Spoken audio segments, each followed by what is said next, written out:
आपकी कक्षा से संबंधित पाठ उत्साह को लेकर के उपस्थित हुए हैं। उत्साह जिसको लिखा है निराला जी ने, और निराला जी का प्रिय विषय है बादल। और बादल प्रकृति प्रेम की सहजता से उन्होंने बड़ी बड़ी बातें कह डाली है। तो यहाँ पर भी उनकी ऐसी ही एक कविता प्रस्तुत है। क्या नाम है उसका? उसका नाम है उत्साह। उत्साह यानी उमंग, उत्साह यानी जोश, उत्साह यानी तेज, उत्साह यानी आक्रोश, उत्साह यानी आग।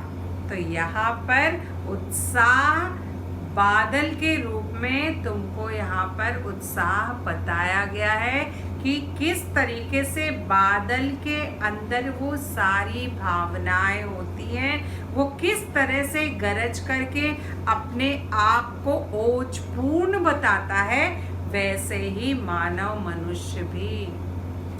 कवि ने यहाँ पर ऐसे व्यक्ति को जो उदास है, जो निराश है, जो हताश है, जो निरीह है, जो निर्जन है, जो दुखी है, उनके मन में तेज और जोश भरने की बात कही है, ओज भरने की बात कही है। यहाँ पर उन्होंने दार्शनिकता, क्रांति और ओज की बात कही है। ऐसे मनुष्य जो शोषित है, ऐसे मनुष्य जो पीड़ित है, ऐसे मनुष्य जो सत्ताधारियों के नीचे दबे हुए हैं, वो अपनी बातों को अभिव्यक्त नहीं कर पा रहे, वो अपनी बातों को वहां तक नहीं पहुंचा रहे, तो उनमें इतना जोश भर दो, इतनी चेतना भर दो कि उनके अंदर नई चेतना समा जाए और वो समाज में खड़े हो सके। यानी उनके अंदर क्रांति के स्वर भर दो, जिससे उनके अंदर नई ऊर्जा, नई स्फूर्ति का विकास हो सके, जिससे वो आगे बढ़ सके। ठीक है, समझ में आ रहा है? क्या समझ में आ रहा है? कि हम बादल के माध्यम से ओज, तेज और नई चेतना का विकास करने वाले हैं। यानी कब? उनके माध्यम से, निराला जी के माध्यम से।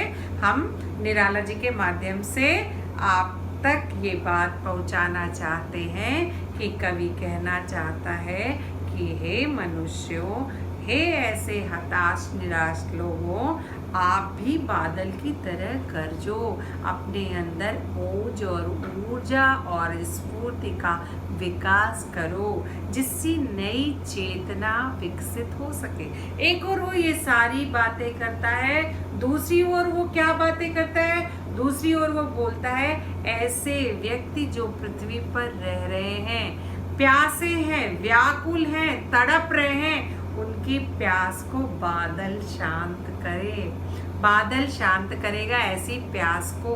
यानी उसके माध्यम से भी वो उस तरह के व्यक्तियों के मन में शीतलता का भाव पैदा कर देना चाहते हैं। और दूसरी तरफ ऐसे व्यक्ति जो निराधार है, जिनके मन में किसी के सामने खड़े होने की क्षमता नहीं है, जो किसी से लड़ नहीं सकते, जो किसी के सामने अपनी बात नहीं रख सकते, जो सत्ताधारियों के तले दबे हुए हैं, ऐसे व्यक्ति के अंदर आक्रोश उत्पन्न कर दो, ओज उत्पन्न कर दो, स्फूर्ति उत्पन्न कर दो। ठीक है, तो चलिए कविता पढ़ते हैं। कविता क्या है?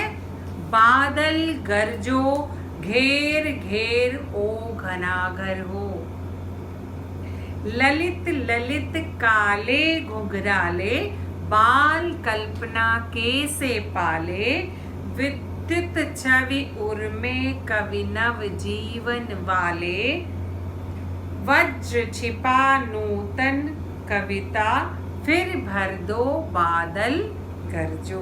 क्या कह रहे हैं? कह रहे हैं कि हे बादल, बादल का आह्वान कर रहे हैं, बादल को संबोधित कर रहे हैं, बादल को आवाज लगा रहे हैं कि हे बादल, तुम घोर गर्जना के साथ गरजो, और काले घुंघराले बालों की तरह सपने दिखाने वाले।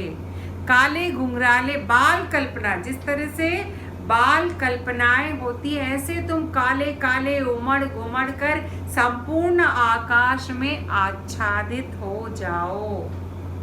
बादल गरजो घेर घेर, उमड़ घुमड़ करके, घेर घेर करके क्या हो जाओ, संपूर्ण आकाश को काले हो करके आच्छादित, उसको ढांक लो।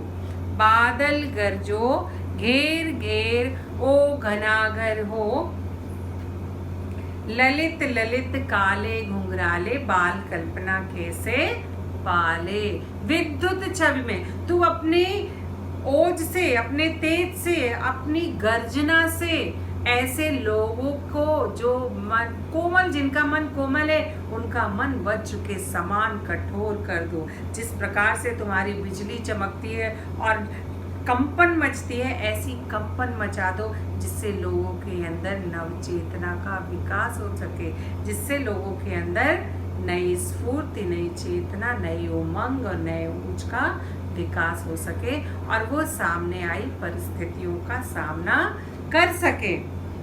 वज्र छिपा नूतन कविता फिर दो। कवि कहता है कि मेरी इस नई कविता के माध्यम से उनके अंदर ऊर्ज, स्फूर्ति, ऊर्जा का संचार कर दो। विकल विकल उन्मन थे उन्मन, विश्व के निधान के सकल जन, आए अज्ञात दिशा से अनंत के घन, तप्त धरा जल से फिर शीतल कर दो बादल गरजो। एक और क्या कर रहा है, एक और कह रहा है कि तुम्हारे अंदर नई ऊर्जा, नई स्फूर्ति का विकास हो सके, नई चेतना हो, नए सवेरा हो, नई जागृति हो। दूसरी ओर क्या कह रहा है कि विकल विकल ऐसे व्यक्ति जो व्याकुल हैं, जो पृथ्वी पर तड़प रहे हैं, जो ग्रीष्म ऋतु की तपन से जल रहे हैं, ऐसे लोगों को क्या करो, ऐसे लोगों को किसी अनंत दिशा से आकर के बरस करके शीतलता प्रदान करो। ऐसे लोगों को शांत करो, ऐसे लोगों को शीतल करो। कैसे लोगों को, जो ग्रीष्म ऋतु की तपन से जल रहे हैं।